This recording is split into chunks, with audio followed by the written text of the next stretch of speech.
My name is Amanda Strickler, and this is my reflection over student learning norms. According to leavingtolearn.org, there are 10 expectations that students have for schools.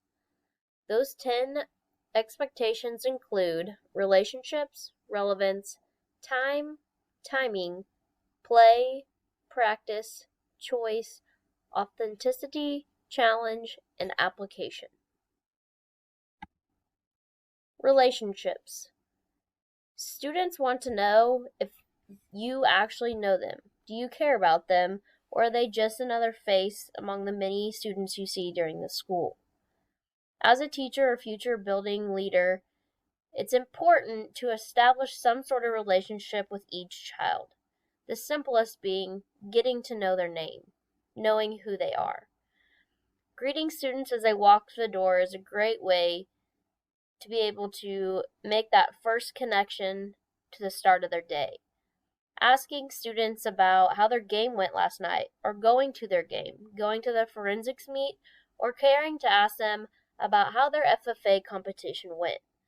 Making connections and asking about extracurricular activities or their interest is a great way to build relationships with students. Relevance. Students want to know the relevance of what they are learning in school. Are they just doing this to jump through a hoop, or is there an importance in your lesson? So making connections to the real world and being able to apply it to student interests. Providing them with real-world examples is a great way for students to understand what you're teaching will be relevant to them later in life.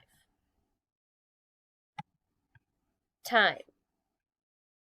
Many times students feel like they don't learn at the same pace, and some students learn more quickly than others. Is there time for students to learn?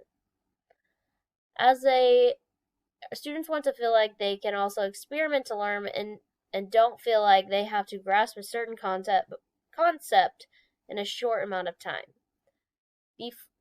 I challenge teachers and building leaders to be flexible and able to spend more time on concepts that students aren't quite getting.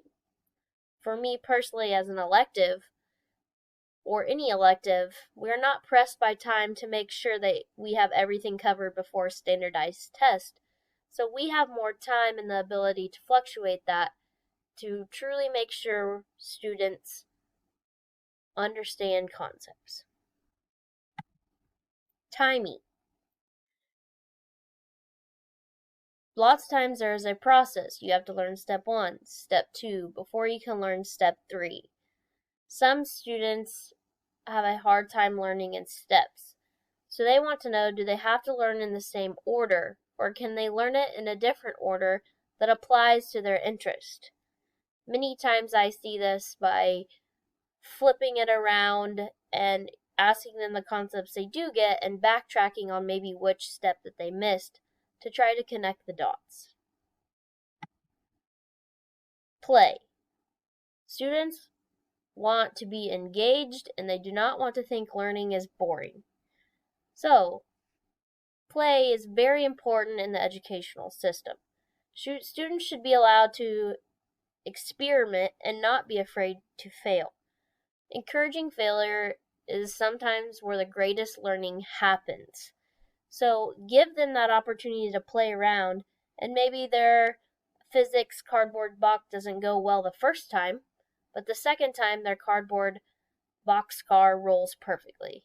Give them the opportunity to play and learn. However, we all know that playing looks a little different at the kindergarten level than it does in high school. Practice. We've all heard the phrase, practice makes perfect.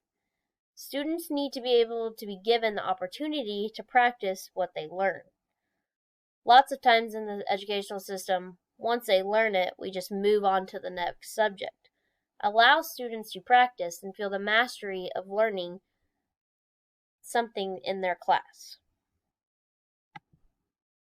Choice. Do I have to follow the group? Students lots of times learn in different ways or different styles. So allowing students the freedom or choice to demonstrate what they've learned in different ways should be encouraged. Maybe some students demonstrate how they learn through writing, while others demonstrate through actively engaging in conversation and telling you. Don't combine all students to a certain practice to demonstrate what they've learned. Authenticity. Lots of times I feel like students ask themselves the question, does this even matter outside of school? When am I ever going to use this again? As teachers, it's important that we make connections to careers and how people are applying what we are teaching. We have to relate the concept, why it's important to master it in school, so you have the opportunity and quote unquote don't get smacked in the face in the real world. We have to be able to make those connections and provide those examples for students so they can see the value of what they are learning. Challenge. What is too easy for some students may not be easy enough for others.